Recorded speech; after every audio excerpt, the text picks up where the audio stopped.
Hi, I'm Beck, and food's my life. Do you want to master the art of making delicious curries?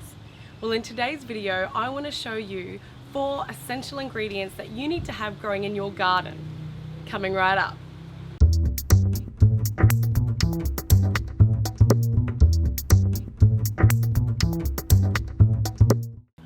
Now, if you already consider yourself a bit of a curry connoisseur, then you would know that when it comes to ingredients, fresh is always best. First and foremost, you need a curry tree. Now, this plant is native in India and Sri Lanka, and it grows best in a tropical or subtropical climate. It likes to grow in a position that receives lots of sun and keep it pruned to become a bush. It's a very fragrant plant. If you brush past it, it'll release a wonderful, gorgeous curry aroma. In cooking, we use the curry leaves straight into the pot or pan. Now, these leaves can also be dried and crushed into powder, but I'm actually going to do a separate video on how to make your homemade curry powder, so stay tuned for that one.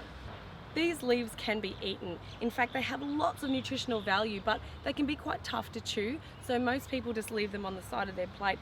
They're really only used in the cooking process for their wonderful warm curry fragrance and flavour. The next plant you must grow is lemongrass. Lemongrass is a member of the grass family, and it releases a refreshing citrus flavour and aroma, and it adds a little bit of a zesty punch to your curries.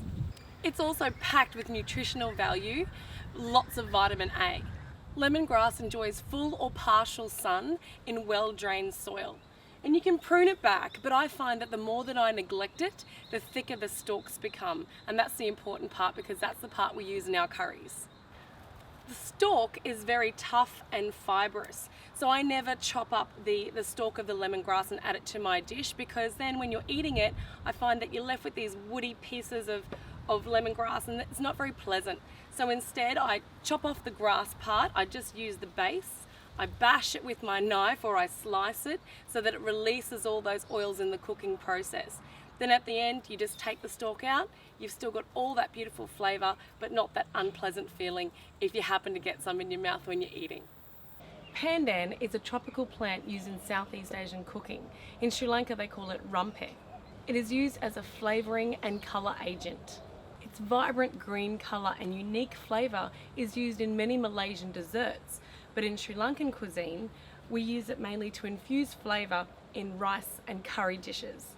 Just like the lemongrass, I add the pandan leaves to the dishes that I make, and then I take it out at the end. You don't eat these leaves.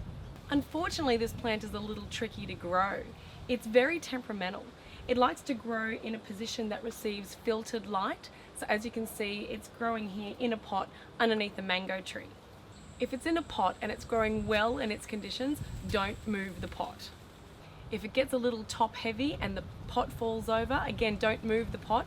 If the plant is happy where it is, just leave it and it'll stay happy. Finally, my 4th essential ingredient is chilies. Now, chilies are very easy to grow, and there are many different varieties of chilies that all vary in heat, so it's best you choose a plant that suits you. Many Sri Lankan recipes call for green chilies, and let me just clarify for you, you don't need a separate plant for green chilies. Green chilies are simply the red chili that hasn't quite matured yet. It's still not quite ripe. Green chilies have their own unique flavour that suits certain dishes. I love to add green chili to a pot of pumpkin soup, and there's nothing quite like finely sliced green chili in your cheese toastie. So there you go. 4 essential ingredients that you must have when you're making curry, and they're growing in my garden, so they're fresh and they're full of flavour.